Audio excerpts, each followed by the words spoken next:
You're listening to a Roddenberry podcast. This episode of Mission Log is brought to you by listeners like you, supporters on Patreon. Join today at patreon.com/missionlog. Mission Log, a Roddenberry Star Trek podcast, episode 432, When It Rains.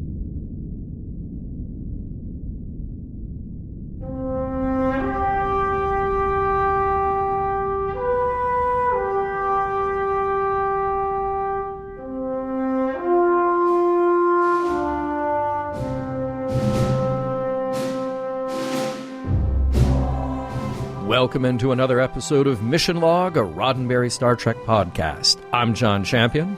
And I'm Norman Lau. Each week on Mission Log, we face the challenge head-on of examining each and every episode of Star Trek to uncover the morals, meanings, and messages therein.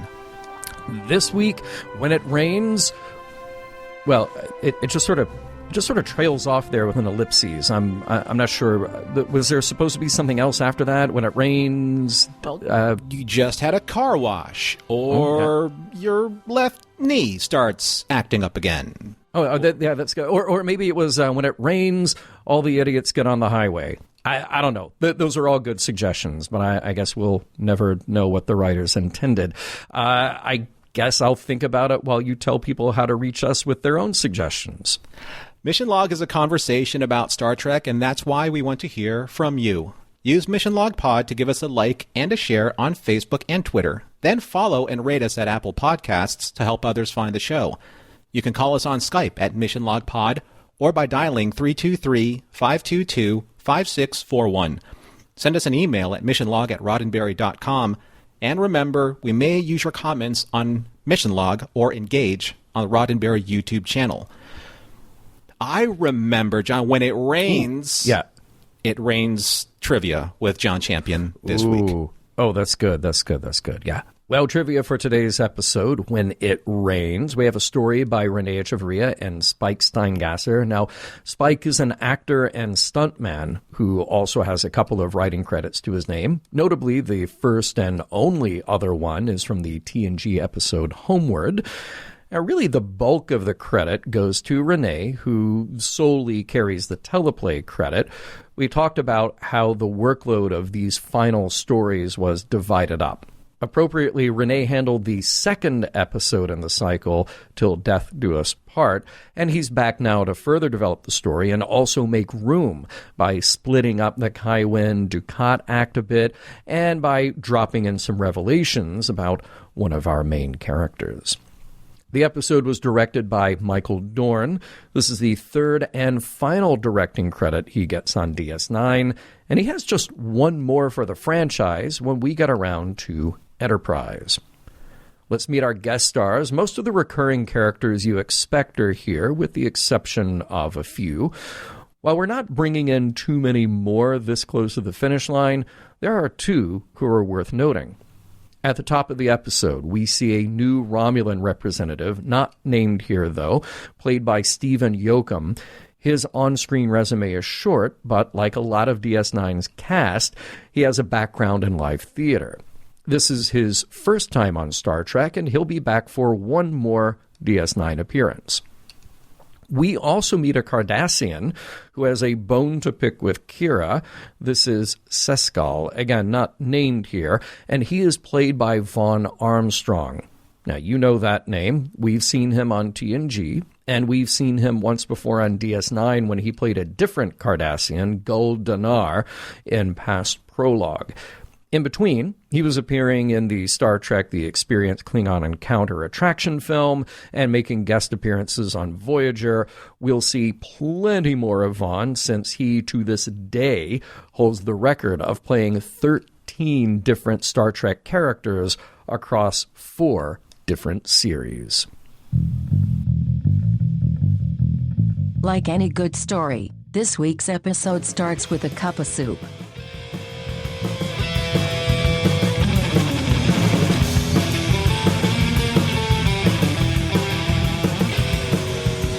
Prologue. Well, here's an interesting thing.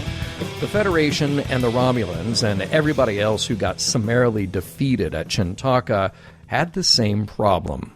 A Breen energy dampening device that crippled their ships. All but one, that is. The Klingon Katang. They happened to be adjusting the tritium intermix in the warp core when all of this went down, and they survived. It's a trick O'Brien shares with Sisko, Ross, and a Romulan representative. Martok says he'll have 1,500 ships ready to go annoy the Dominion. It's not enough to do real damage, but it should keep them on their toes. Then there's the matter of the Cardassian rebellion. Damar can make some headway if they have success, but it's going to take someone with experience in rebellion to help. Cue Colonel Kira. And she's not exactly thrilled with Sisko's suggestion, but she recognizes the importance of a Cardassian victory. Garrick should have some helpful intel, which means he's now part of her team too. Act 1. Also part of the rebellion training team will be Odo, but before he leaves the station, Dr. Bashir wants a sample of him. Just some, goo. The doctor wants to study the morphogenic matrix to see if it can assist with creating replacement organs for the wounded. It's just temporary, just for study. Promise. Meanwhile, on Bajor, Kai Wynn is doing a pretty good impression of someone who has no idea where Solbar has disappeared to when she's asked by an official. Dukat overhears, and he's impressed. He can't wait for the return of the pod race. But Kai Wynn is taking this all very seriously. She may be intent on releasing the pod race and bringing down the cleansing of Bajor, but she has had just about enough of Dukat's manipulations. And back on DS9, Garrick got the news about assisting Kira with the Cardassian rebels. He knows, just like everyone else, that it'll be hard for Cardassians to take any advice or direction from a Bajoran. But Sisko has one suggestion to keep the mission alive: giving Kira a Starfleet commission as commander, allowing her to wear the uniform and speak for the Federation. It might be more persuasive to Damar's men. Odo needs to change it up, too. He's not Starfleet, but he does change his look to the one he had when he worked for the Cardassians on Terok Nor. Act 2. At an undisclosed location, Damar and Rasat mull over their circumstance. Their troops have taken a beating. They're short on supplies, even replicators to help feed them. Rasat comes right out and says he can't imagine taking orders from that terrorist, Kira, someone who Damar himself hated. Damar admits that he did, but he says that's a luxury they can no longer afford. Just arriving at DS9 is our old friend Gowron, Chancellor of the Klingon Empire. He's there to honor Martok, and, surprise for Worf, the Chancellor welcomes him too with open arms. That's what happens when you get welcomed into the House of Martok. Blood wine all around. In the infirmary, Bashir discusses Ezri a bit with Chief O'Brien. He feels like she's been avoiding him, and since he can't get an answer out of her, he made up some excuse for her to come see him. O'Brien calls out the unethical behavior, but before we can have a debate on it, Luku walks in. The chief takes a hint and leaves, and the doctor just comes right out with it. As Ezri starts to explain about her time with Worf and how that brought up some complicated feelings, Bashir jumps to the conclusion that those two are back together.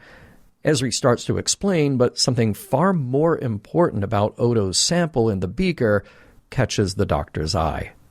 He immediately calls Odo, who's in a runabout, racing along with Kira and Garrick to help Damar. The news is bad. Bashir reveals that Odo is infected with the virus that's killing the changelings. Act 3. Odo is symptom-free, for now. And even with the bad news, he has a job to do right now. So does Dr. Bashir, who will work to compare this new sample with a previous one from Starfleet and see if there's anything he can do. Back on Bajor, Dukat is sneaking around late at night, opening up the Pa-Wraith book when Kai Wynn is asleep. He's only a couple of pages in when a red energy mist leaps from the pages into his eyes. The scream wakes up Kai Wynn, who finds Dukat blind. On DS9, the Klingons are celebrating Martok, and you just know that involves here we go again with the knives, slicing into hands to drip blood into a bowl. To mitigate the sting, there's copious amounts of blood wine to be shared. It's then that Gowron drops some news on Martok. He has done such a good job in command of their forces that he's being relieved of all the admin duty and going right back out to fight, while Gowron takes a more active role, i.e., stepping right into Martok's role. Thanks. Then there's Dr. Bashir, who is now facing his own administrative problems. He's facing bureaucratic pushback of an epic scale from Starfleet when he simply tries to get their medical records for Odo from a few years back. They're classified, especially now that they know he had linked with the female changeling about a year ago. That data is Sigma 9 clearance only, and the doctor doesn't have it. Seems that his pleas to get information that could possibly cure Odo are falling on deaf ears. At Chief O'Brien's suggestion, Bashir goes to Captain Sisko to see if he has the right clearance to get Odo's files. Speaking of Odo, he and Kira and Garrick have arrived at Damar's secret location, in the caves of a desolate planet. It's the makeshift headquarters of the Cardassian Liberation Front, and they need those Federation supplies. There's also some tension at this first meeting, with Garrick reminding Damar, and Rusat especially, that the Dominion is their enemy, to which Rusat snidely replies he doesn't need to be reminded who his enemy is. Act 4. Now the training begins, and right away the Cardassians push back against Kira's suggestion that they split up their forces into autonomous groups to make them less of a target, and to not hesitate to attack vulnerable Dominion targets, even if they're guarded by Cardassians. Immediately, there's pushback, but Damar listens to the logic and commands his men to take Kira's advice, that anyone not fighting with them is fighting against them. Back on DS9, Bashir was successful in getting Sisko to use his clearance to get Starfleet Medical's records on Odo. While he processes some of the results, he and O'Brien talk about Ezri. O'Brien says Worf told him they were just friends, and if Bashir thinks it was something else, he might be mistaken. As they talk, something about the medical records catches the doctor's eye. It's a dispersal pattern that he saw 7 years ago. Records from Dr. Mora. It appears that Starfleet has sent him a forged set of data in order to throw him off the trail of actually helping Odo. It's as if they want Odo and the rest of the changelings along with him to die. Medical wouldn't do that, but Section 31 would. Elsewhere in the station, Martok confides in Worf his frustration that Gowron has pushed him aside. That's tactically dangerous, too, since Gowron lacks experience in battle. But what's important is that he and Worf do their duty, because many of their comrades have already died in the battle with the Dominion, and they don't want to see more lost. Somewhere, far away, Kira is having a replicated meal and talking to Odo, while a couple of nearby Cardassians sense an opportunity to bully them. The first one approaches and asks Odo what he thought would happen to Bajoran prisoners on Terok Nor. Kira deflects, until she can't. Rusat approaches and spells it out that Odo was a collaborator. Before she really does lose her composure on one of the Cardassians, Kira stalks off to her room, where she gives a good beating to some supply containers. With steam sufficiently vented, she tells Odo that she's going to go cool off, and he stays behind to pick up some of the pieces. In doing so, he looks down at his hand and notices peeling, flaking skin, a sign of the virus that has infected the other changelings. Act 5. Checking in with a blinded Dukat on Bajor, Kai Wynn enters to let him know that the doctor who examined him can find nothing physically wrong with him. The Pa-Wraiths took his sight for his arrogance, for daring to read the book and circumventing Wynn's privilege. So she kicks him out. For real. Kai Wynn has a guard escort Dukat off the premises to see if living in the streets begging for money will teach him some humility. while she gets back to her book. Gowron, now comfortably settled back into his position as commander of the Klingon forces, summons Martok and Worf to talk over strategy. He sees all the places where the Dominion are assembling their forces, and he thinks this is the time to go on the offensive. Martok objects that they're outnumbered 20-1, and their best bet is to play defense until the Federation and Romulans can send ships. Gowron won't hear it. It's not a debate. The time to attack is now, and it will be a Klingon victory. In the infirmary, Bashir and O'Brien surmise that they can't take their suspicion about Section 31 to Captain Sisko, since it would get reported back to Starfleet and further jeopardize their investigation. Even Quark drops in with some coffee, but he's told not to breathe a word of what's going on. What is going on is Bashir's discovery that the virus infected Odo nearly 3 years ago, which leads him to conclude it was exactly when Odo visited Starfleet. He was infected there, by Section 31. If they created it, they must have a cure. And Bashir and O'Brien need to find it before Section 31 figures out what they're doing.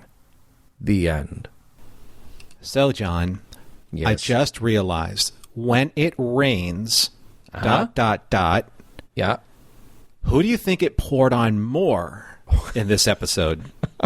Or we'll just have to wait and keep the audience suspended in anticipation for that. We will, because it seems like that this was a cool episode. Not to jump ahead to the end, but it's one of those cool episodes where like everybody has a turn, a change, a challenge, and something to face. You know, so we'll get to that. I think the one who gets off easiest here is Sisko.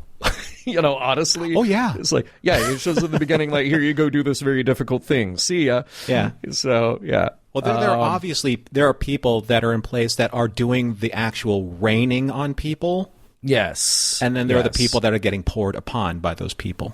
Oh, Sisko was one of those people that's raining on Kira's parade. Definitely. Oh, right from the top. Yeah. Hey, and right from the top, did you get a good look at that map in the opening? Because I definitely freeze-framed it. I wanted to see everything in there. Ferenginar is very far away. Interesting to see that on the map. Cardassian, Bajor, just, right there across from the Badlands. Although there's nothing helpful on the map that says you are here. or like keep clear of wormhole, but we know it's right next to Bajor. But right there, very prominently, is AR 558. So I'm glad to see, slow clap everybody, glad to see that you're still holding on to it. Oh, they worked hard for that one. They did. They did. Yeah. I really do wish that the unnamed Romulan in the room, was referenced to being Senator Kretak's replacement. For this particular reason, I wanted Ross to squirm a little bit because he was the reason why Kretak's not in that room. Yeah.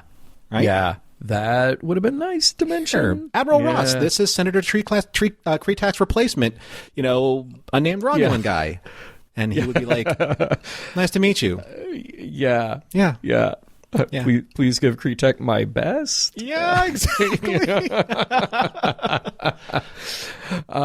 I do love that moment of Odo being a little reluctant to leave a sample behind. I mean, it would be like one of us, say, leaving a finger or something, only that finger also has all of the other properties of the rest of your body. Yeah. So, the little weird, I get it. Yeah. First of all, like the 5-year-old in me, it's like, when Dr. Bish just said, can I have a cup of goo? Hearty har har. Good laugh. But if they really wanted to do something with it, it would have been funny if somebody walked up to Odo after that and said, did you lose weight? Or are you a little shorter? That's good. Something like that. Yeah, I think it would be fun. Yeah. Okay, so I love design work. I love design work in shows. There's an obvious logic to certain design work. And it seems to me that the bigger and more gold and more ornate your belt buckle in the Klingon Empire, the higher your position. Because nobody, like when Gowron came off and said, hello, Worf, hello, Martok, that his belt buckle was enormous and completely trimmed out with gold. Of course, that's what the Chancellor would wear. Of course. And by the way, I love that belt buckle design has stayed and it's gotten these little changes, like the big, border on it and then changing color. But that is a design from way back.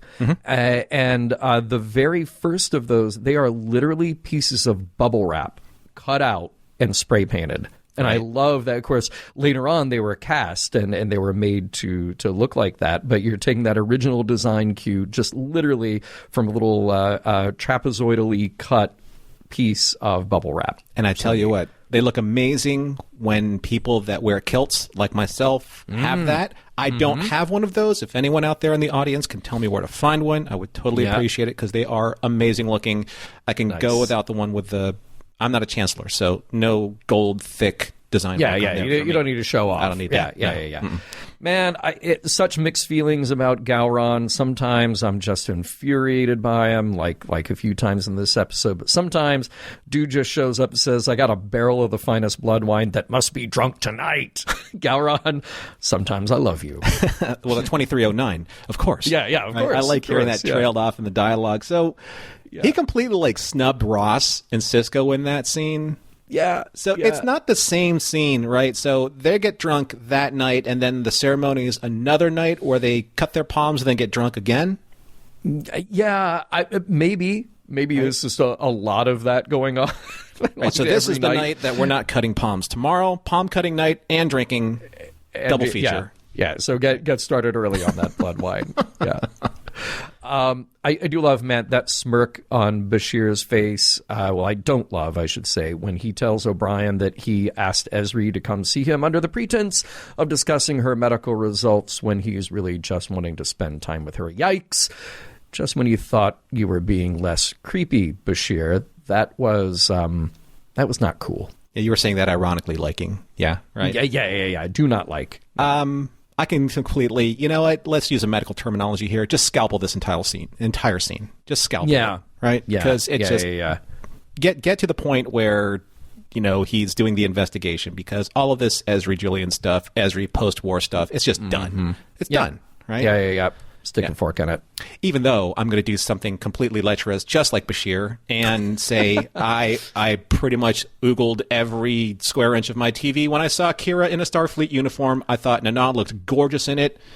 She looked. The whole character just looked amazing in a Starfleet uniform. Yes, so glad to see that. I mean, I know that she, up until now, she is not a Starfleet officer, but just how cool! What a great, just like breath of fresh air, and she looks great in it. She wears it well. Yeah, man, I tell you what, those Pa race, they just love to wait until the moment that suits them, and then leap into a physical body. I mean, through the nose, through the eyes. Basically, look, no orifice is safe. So be on guard, people, around Pa race, because they are unpredictable. O'Brien, I love that line. Guys like Hilliard are used to sitting behind their desks, not under them. That was blue-collar line. Yeah.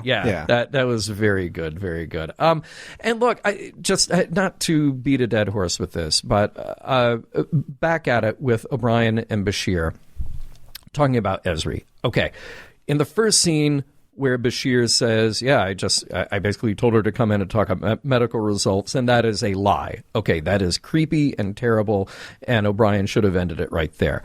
Okay, at least the second conversation, less creepy. There are a couple of guys talking about, the personal life of one of them. That's fine. That's acceptable. That is all right. However, I am going to crank up that creep factor a little bit because they all work together in Starfleet. And it is a little weird to hear a couple of guys in Starfleet talking about their comrades who are also in Starfleet who also had a relationship. There's just got to be a better way. Yeah, and they were doing something important at the time. So let's just sidetrack this really important thing that can get us completely busted by black bag operations for this. Yeah. Speaking of that very important thing, here's a dumb question. Okay. Even if what Starfleet sent to Dr. Bashir was 7 years old and came from Dr. Mora, A, wouldn't that data still be valuable? And B, wouldn't Bashir have already had that at the station?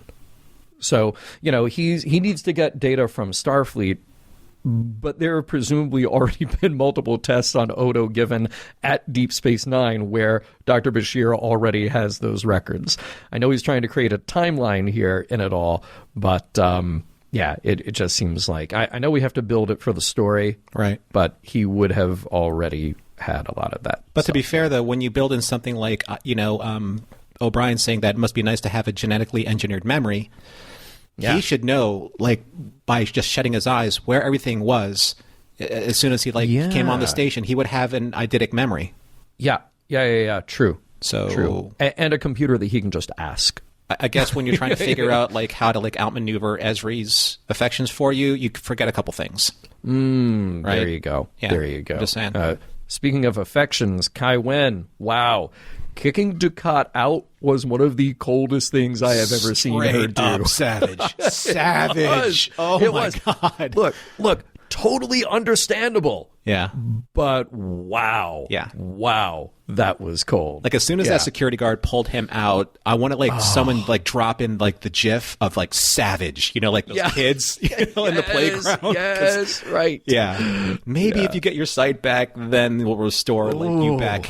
But beg a little bit. And you just get to say, it's not me, it's the gods. Yeah. Look, they're the ones who punished you. You got to go. You got to go get forgiveness. You got to go peace get with them. I'm good with you. Yeah.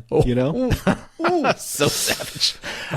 Speaking of savage, I love how Garak just rolls up on Rasat and said, "She would have killed you. Kira would have straight up killed you." And he's like, "Yeah, I would have liked to have seen her try." He's like, "I have seen her do many things," but it's just Andrew Robinson's cockeyed kind of head tilt. He's like, He's like, "I just warned you. What do I know? I've just seen her completely take out waves of people and without breaking a sweat." Right. Oh yeah, absolutely. Hey, I kind of question whether Bashir and O'Brien could take their Section 31 suspicion to Sisko. I do think that the more brains working on this, the better. They're both against it. But come on, really? Because Sisko, first of all, he is your commander, and he has your back, and he is not a fan of Section 31. So, and look, I get it. Ross is hanging out all the time. Mm-hmm. So, maybe if he even slipped in a line like that, although Bashir probably wouldn't want to come right out and say it, but just look, there are people around who I don't want to get wind of this. But I really do feel like Sisko would have been one of the logical people to take this to. But, that's all right. You never know what people with Sigma 9 clearance are capable of doing. That Sigma 9, man. Right? Yeah. When are we going to get a Sigma 9 badge? I would like a Sigma 9.5 myself. Of course. So Worf and Martok looking at each other when Gowron says he wants to take the entire fleet and attack at a 20-1 odds loss. Yeah. Everyone's been in this meeting where somebody comes in at the last minute, project lead, take over, seagull management, and everyone just kind of looks at each other because you can't say anything. You're like, so this is happening, right? This is happening. Yes. Because Gowron and any of those people that do that want all the glory, but they're going to lead people to their doom. Right? Yeah. That is such a... It's so real time. For what you described, it's real for that situation. It's also real for management. Yeah. And I love seeing Robert O'Reilly back as Gowron. I really do. But this is going to just go badly. It's just going to go so badly. But you know what? Let's end on a positive note or two. I love seeing Quark bring coffee into Bashir and O'Brien because he's just like, anyone hear about Odo? Is he okay? How's my little buddy? So cute, right? Yeah, so cute. That's something they've built well in this show, though, is to have an adversarial relationship where the affection is the subtext, and they've played it perfectly. Yeah. Yep. Last thing, though, again, another positive note. I do love seeing Kira in a Starfleet uniform. Probably one of the greatest things I've ever seen in Wait, did I talk about this? I might have to wind the tape back.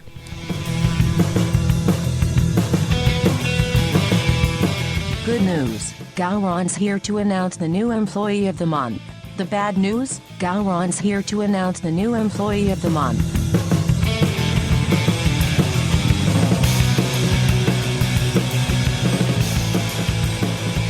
we'll get right back to When It Rains, but first, a quick word from our sponsor this week, and that is you. All of you who have joined us over at Patreon, patreon.com/missionlog. There is so much happening. People are joining. They're joining us there for the preview shows and for our Discord. Norman, what do people find when they join us on Patreon? Now, I think they'll probably find maybe even a little bit more than they've bargained for, because there are so many threads Right. and so many different mini communities that are going on with Patreon right now. Yeah. We have chat rooms for every single series of every single Star Trek series, movie, books, fan films, things even like that. Even gaming. We also have gaming, right? Obviously, we have the honorary John Champion food channel, Epicureanism. Yes, have to have that. Which gets a heavy workout pretty much every day. And we also have channels for all of our new Mission Log shows. So we have Mission Log Live, Mission Log Engage, Mission Log The Orville, Mission Log Prodigy. It's pretty much like a one-stop shopping for your family. Well, and what I love is that people who joined us there, who really are friends of ours, friends of the show, friends of each other, we're getting to know about everybody's other interests, and it's other sci-fi, media, food and drink, as you said. It's just a lively, robust conversation going on there that is before and after all of these shows. So it's like, come for the Star Trek, stay for the community. And I want to thank some of the most recent people who have joined us at Patreon. Mary Virginia, Rain Hall, DeLaughlin Man, I love that. Christopher, Nixel, Brooke, thank you all. Welcome. I hope they're going to stick around and be a part of that ongoing conversation as well. So if you would like to, you get swag exclusive to our Patreon subscribers. You get previews of all of the shows before they go out. But most importantly, you get all that exclusive content and conversation that happens on our Discord. So join us at patreon.com/missionlog, and thank you all. We will see you there. All right, Norman, when it rains, it sometimes creates a hole in my ceiling. But that's just personal. That's just me. When it rains, John, it gets wet. It does. And it actually makes L.A. look nice for a couple of days after. So, I like That's it true. when It it gets rains. a nice little glittery, like Runyon Lake, back in Times Square. Exactly. Yeah. But there's a lot to talk about in this episode. And I want to start out with something that is... It's kind of fun and funny to me, but it's also serious. And this is just, look, I know that some people don't like it when we do a line read on the show. I won't do a Mark Alimo line read, but it's the casualness with which he says this line. I just had to write it down. He's addressing Kai Winn and says, well, when we do release the Pa race from the fire cave, your hands will be stained too. And he's so, he is describing this crazy mythological D&D sounding thing. This is just what happens. It's just you release the Pa race from the fire cave, from the magic book, and the D&D. The energy mist goes up your nose or in your eyeballs, and that's just how it works. First of all, I love the sincerity of just spouting off someone else's mythology. It just rolls off Ducat's tongue. It's like when you meet someone from a cult. Pick a cult, any cult. And I'm thinking about that scene in A Mighty Wind. Oh my God. Right, you know the scene, right? I do. Right. Where they're sitting. Well, humankind is simply materialized color operating on the 49th vibration. You would just make that conclusion walking down the street. It's so real and it's so sincere. And look, all right. I wanted to open making light of it, but I love how the power of belief has been used to profoundly manipulate Kai Winn, just as she has done to others for presumably her entire adult life. And this is on both sides of the equation, not just the Pa race, but the prophets as well. Exactly. It just flips that equation, and it's so perfect because somebody who has done that and who has believed and manipulated that belief to others is having it done to herself, and then, as we see later in the episode, gets to turn it around again. And she says, again, because I brought up a similar point a little while ago, the Pa race will spare those they find worthy. The rest are of no consequence. That is the terrifying reality of that terrifying mindset that is all too easy to hear from others. They're okay, because they picked the right God. They had the right belief. They said the right prayer. and the others aren't even a concern. And this Kai Wynn is scary. I've said it before, I'll say it again, because she is so real. It is that dedication to that belief that allows you to see others, the non-believers, the unsaved trash, as purely other, and therefore not consequential and not worthy. It just sends a chill up my spine. Religious zealotry is something that should be feared like any type of cult mentality or behavior, because the understanding of faith, the practicing of that faith's tenets and how it can help humanity, help morality, help your fellow man, your neighbor, that's all thrown out the window, because this is all about justifying who is just and unjust. Yeah. In a very broad sweeping, brushstroke. Also, just to bring it back to D&D. So because it's so funny that you mentioned that, I have to put this image out there. So Dukat goes to the book, gets the key, opens the book, can't read it, rolls for, intelligence. Right. And rolls an epic 1. Oh my God, he did. Dukat rolled a 1. That's it. Now, I want to know, why this particular dynamic has been put into place, because we are in this very serialized, downhill momentum for the last 4 episodes left. Yeah. What will this serve? What purpose does this serve, aside from him getting his comeuppance, because obviously the rain poured on his eyes? Yeah. Well, okay. In this metaphor, if you want the production answer to that, it literally is that, remember Renee wrote "Till Death Do Us Part," and that immediately, you go into Strange Bedfellows, and you have this very rapid development of what's happening with Kai Wynn and Dukat. And he realized, he was like, oh, I have to put the brakes on this, because we have developed that story so fast and gotten all those plot points. I need to literally break them up so we can focus on the other stuff, then come back to them. So that's the production answer to your question. Now, for the character answer, we'll see. It'll all play out, He needs to roll a D20, like a hard 20 in the next episode.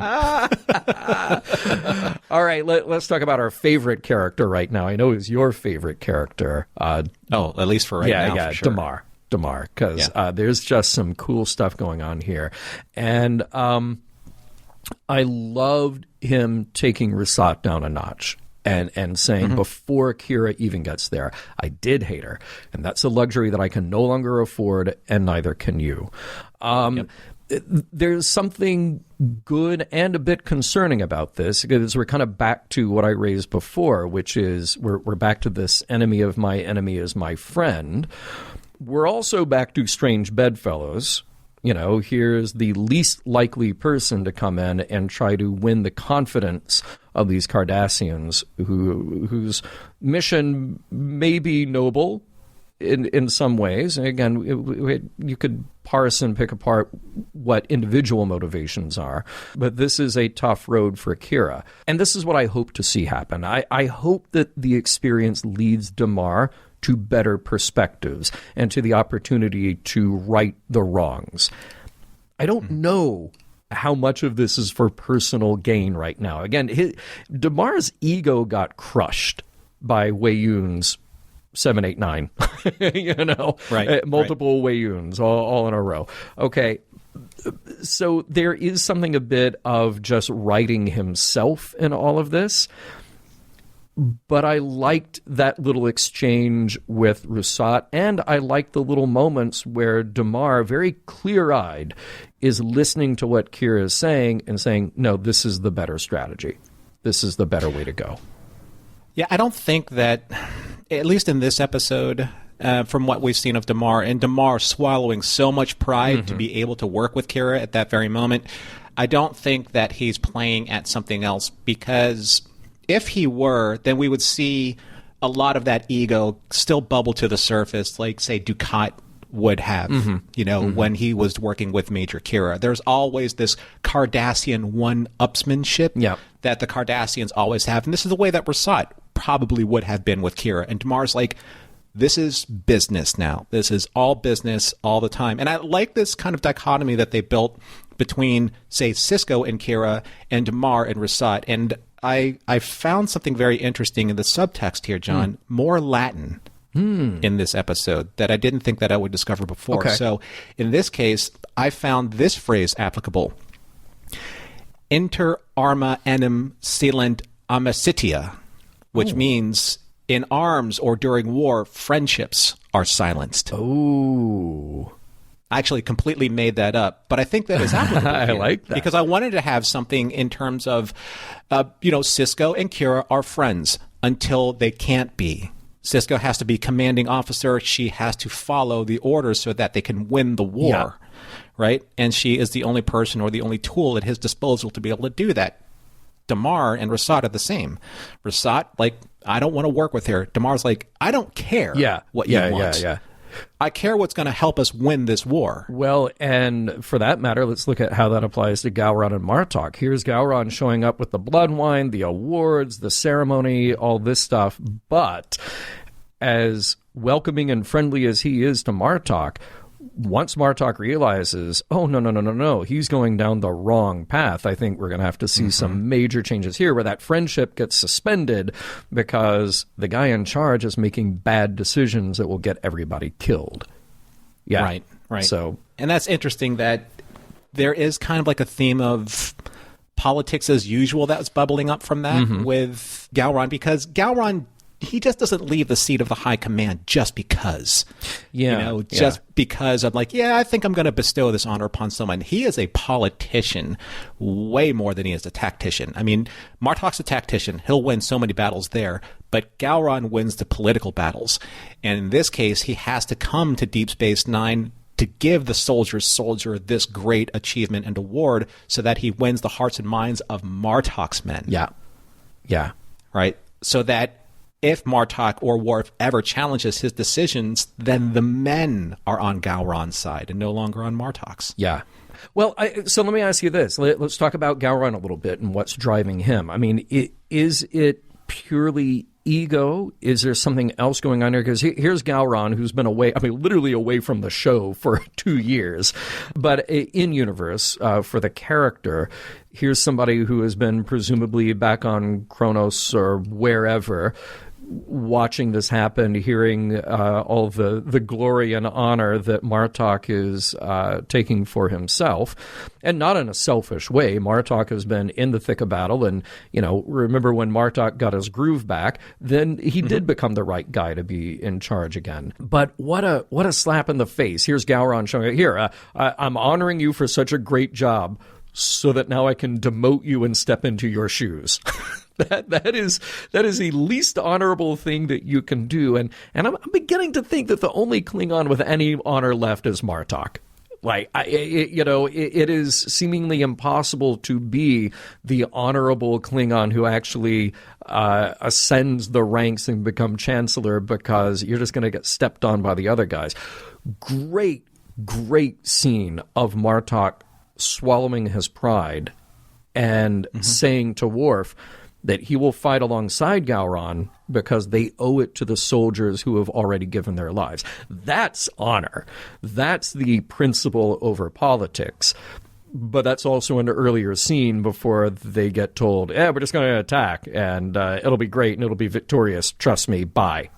Yeah, there's a lot of damage control going on in this episode, too. Because that's what Martok and Worf, when they looked at each other, when Gowron says, it's time to attack, I don't care if it's 20 to 1, I don't care if it's 50 to 1, the time for victory is now. Well, no. Yeah.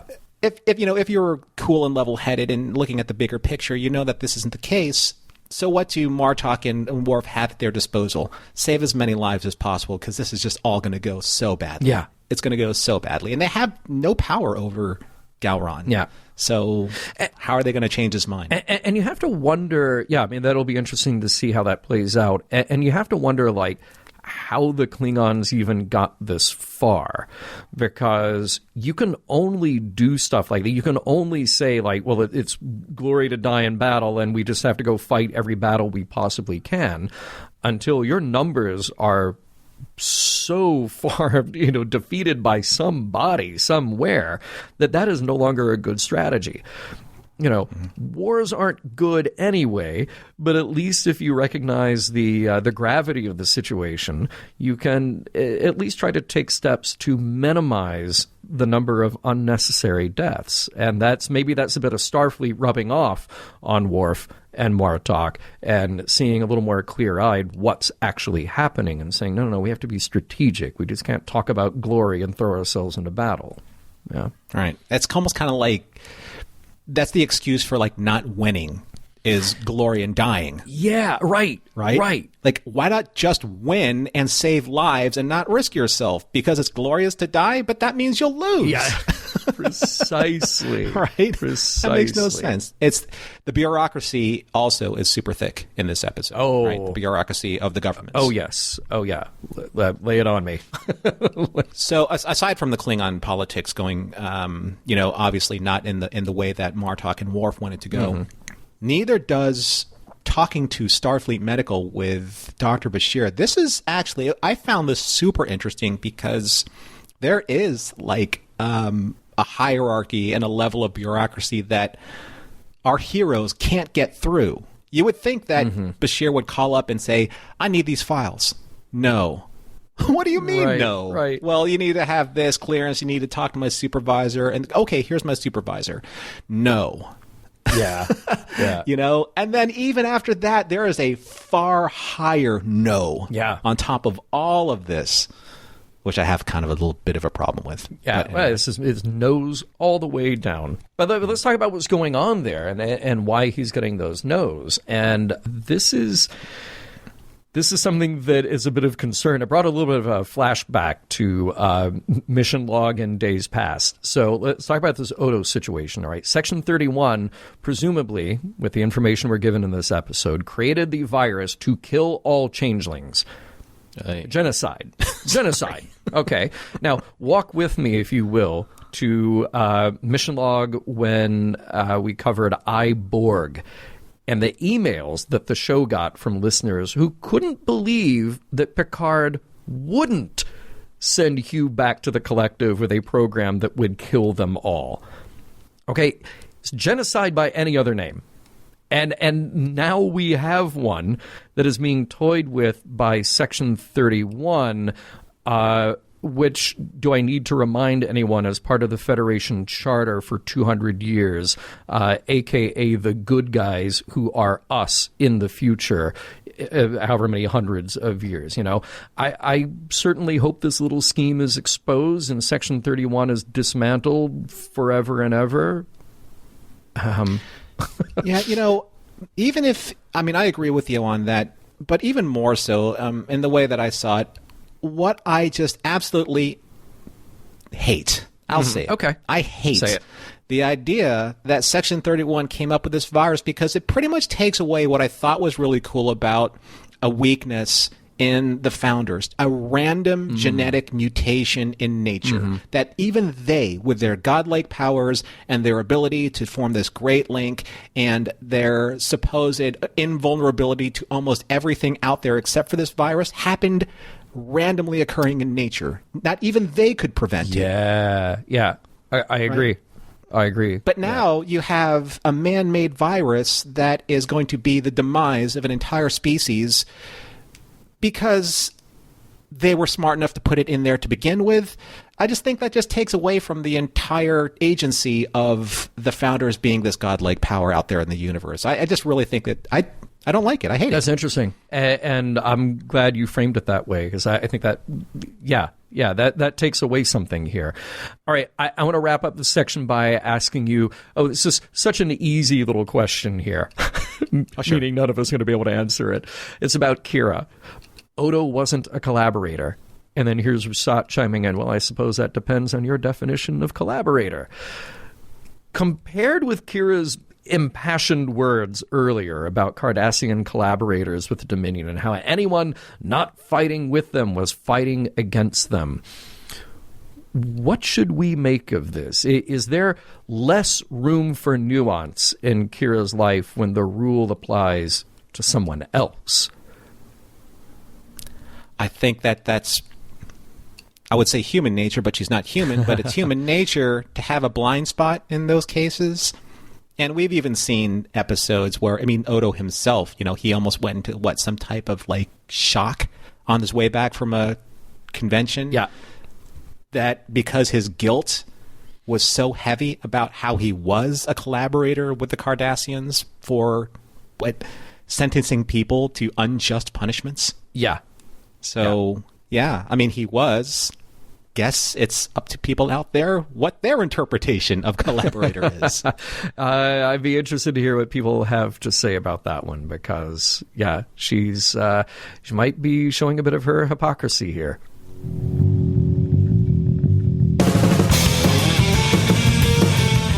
It's good to see that the Cardassians have all the essentials in their secret base: communications, munitions, futuristic furniture, and so much groovy mood lighting.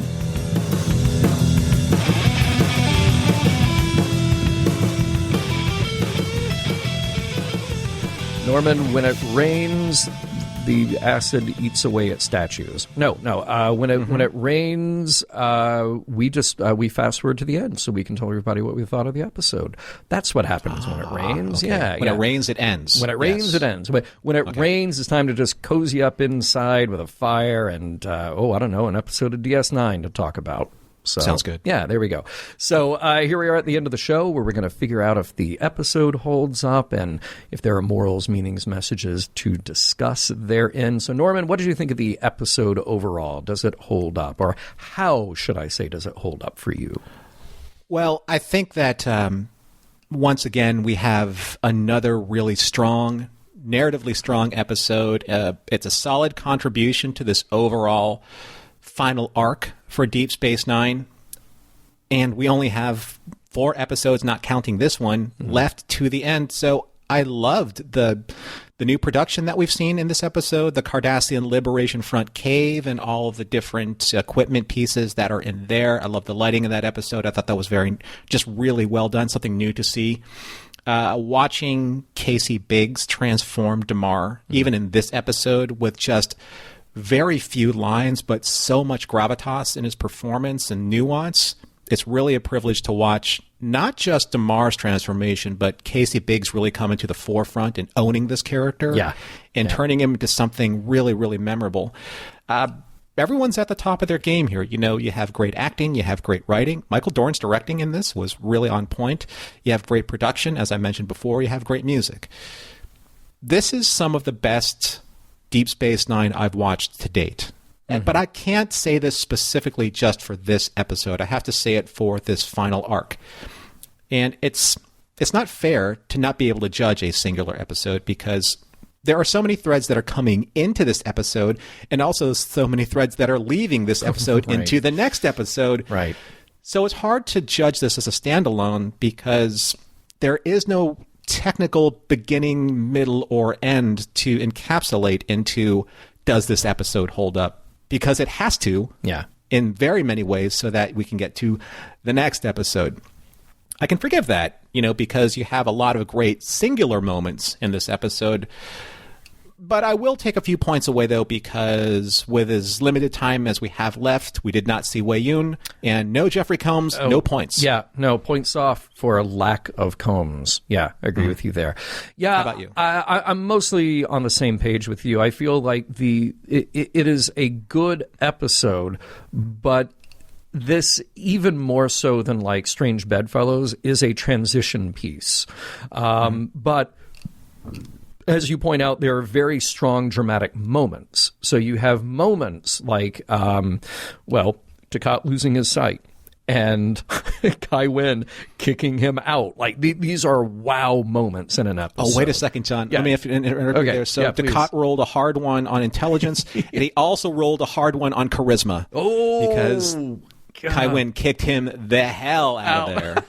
Right? You're so right. Yeah. You had a good, necessary, dramatic moment with Kira being confronted with this. Like, she's trying to do the job, she's trying to be professional, but those personal things are coming back to bite her. You have good dramatic moments with Martok sort of being being swallowed up in the bureaucracy and then trying to figure out, well, do I go along? Do I challenge it? What happens next? So these are all good, solid moments, but they're solid moments that just feed the overall plot. So we have to look at it as a slice out of a whole. It works on the strength of the actors. It works on the strength of the story overall.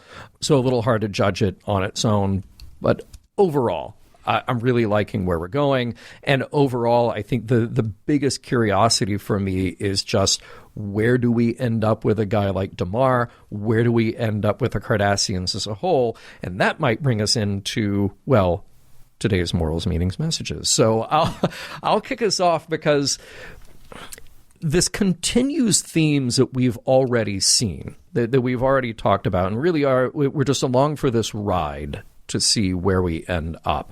And I think what this episode does so well, because this is partly tied into whether or not it holds up, what this does so well is what good drama does anyway, which is you're constantly flipping the power dynamic around between the characters. And it's not just drama that does. I mean, good comedy does that as well. Good comedy, you're constantly seeing, okay, what character has one up the other character? Where does the power balance shift? And the one who was lower status become higher status, and one who is higher status become lower status. Mm-hmm. Happens in comedy, happens in drama. That is what feeds the narrative. And we see that here in really interesting and really satisfying ways. Kai Wen gets the upper hand on Dukat. Kira thinks she has power over the Cardassians she is asked to train, but quickly finds out that they will disrespect that power at any given opportunity. Gowron takes power from Martok. Now we're left with Martok and us as the audience along with him on his journey, figuring out, how do I reestablish my power? How do I get this back from him for the greater good? In all of these cases, it's what's frustrating is it's not necessarily about who has the best idea or who is the most qualified. It's just about people reacting to situations from this emotional level and reasserting their claim to power in any way that they can, just to have the upper hand, just to regain that upper hand. Mm-hmm. Kira has to do it by going into another room and destroying stuff, just to sort of reset. And then we get to find out next week, okay, does it work? Does she get to regain some sort of power intellectually, hierarchically with these Cardassians? So this is the theme that I find so interesting to watch during all of this. And I'll throw out this again as far as Damar goes. So Damar is somebody who was powerless, who then reasserted and found power to take over himself, and then be able to share that with the Cardassians who share the same vision that he does. The question will become, who are they if they are successful? Who is Damar personally, and who are the Cardassians as a whole if they are successful? Do they go back to the very bad behaviors that they had before, or does this turn over a new leaf where they, maybe through this experience with Kira, they realize that they can work cohesively with people that they aren't just trying to conquer? So right. A lot to be discovered there, but what we're watching now is this incredible sort of vortex of power exchanging positions and changing hands, one after another, after another, after another. What do you see in this, Norman? Well, I mean, as the saying goes, I know that we've been, making light of it, but, when it rains, it pours. And when that happens to people, one of two things usually is the result. It either people retreat because whatever happens that compounds the issues in their lives that make them retreat to such a point where they can't move forward. That's one way of reacting to it. Or they can face the challenge head on, refocus as to why these things are happening in their lives, and say, you know what, either I move forward or I don't. And in this case, I think that there is a lot of kind of like reshuffling of the deck chairs and challenging of loyalties and friendships, because I did kind of make a joke about, inter arma enim silent friendship, as I said earlier, because when the chips fall, like when the rain pours, like Sisko, like Kira, friendships are over. We have a war to win. Yeah. All the creature comforts that have come from serving with each other and being this emissary and the emissary's, supporter, all of this is gone. Right? The same thing with Damar and Rasad. All of that is gone. The comfort that Martok may have been able to garner with his men and victories and working alongside Ross and Sisko, gone, right? When Gowron comes into play. So what happens when all of that gets reset? You either retreat into pitying yourself, or you're trying to find a ways to make the best the best possible strategy moving forward in order to succeed and to save lives in this case. So I like to, it's like the enemy of my enemy is my friends. Maybe it's a little too generic, but when you take a look at this whole full circle equation, especially with Kira, I mean, think about it. She's the same terrorist and the skill set that Damar needs coming from the person who killed Zial, who she loved. Yeah. But needs her now because, again, the enemy of my enemy is my friend. Well, that's why the question that becomes, like, what happens next? Like, after you and the enemy of the enemy have defeated the common enemy, who are you then? You know? Well, I think we're going to probably maybe get to that. Yeah. I have a very strong belief that the writers are going to lead us to this moment. But I think that in the meantime, though, we're seeing the needs of the many outweigh the needs of the few or the one of the greatest Star Trek mantras of all time. So if I could put it into context.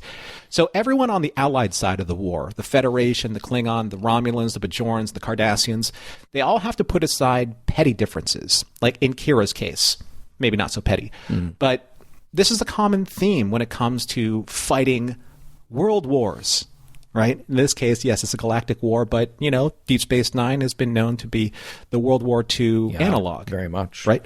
So you have cultural, political, religious differences within humanity, or in this case, within the Allied forces of Deep Space Nine, that usually divide and separate cultures and nations. But if you're given the proper cause to rally towards, like defeating Hitler or Osama bin Laden, or in this case, the founders, these can bring entire nations and continents together because the differences between people, no matter how significant, are insignificant when compared to the evil that must be defeated to benefit all humanity, or in this case, the entirety of the Alpha Quadrant. So this is what I love seeing about Deep Space Nine right now. You have a true and unified alliance of a belief that good must triumph over evil, regardless of these petty and small and personal sacrifices that must be made to preserve this greater good. I mean, wouldn't it be nice if the world we live in right now would follow this very same example? I mean, that is the promise of Star Trek, right? Yeah. When we see moral tales like this that are so appealing because it shows us what can happen if we as the human race can put aside these base pettiness and meaningless divisions that distract us from a greater and nobler future. That has always been one of the greatest pillars of Star Trek. Mission Log is produced by Roddenberry Entertainment. Executive producer, Rod Roddenberry. Our website and your opportunity to comment and connect with us is missionlogpodcast.com. If you'd like to support Mission Log directly, you can do so at patreon.com/missionlog. And for more Star Trek news and discussion, be sure to visit trekmovie.com. On the next Mission Log, Tacking into the Wind.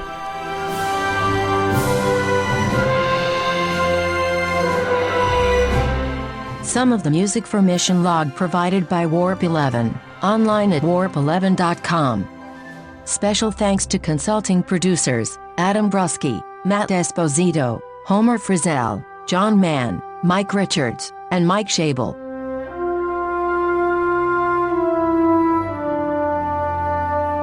I'm glad the Chief has time to hang out and do detective work with Julian, instead of fixing ships, in the middle of a war. Guess he doesn't want to be Employee of the Month.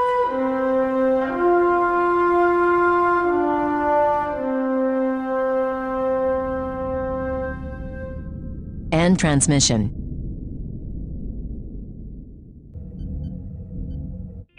This is a Roddenberry podcast. For more great podcasts, visit podcast.roddenberry.com.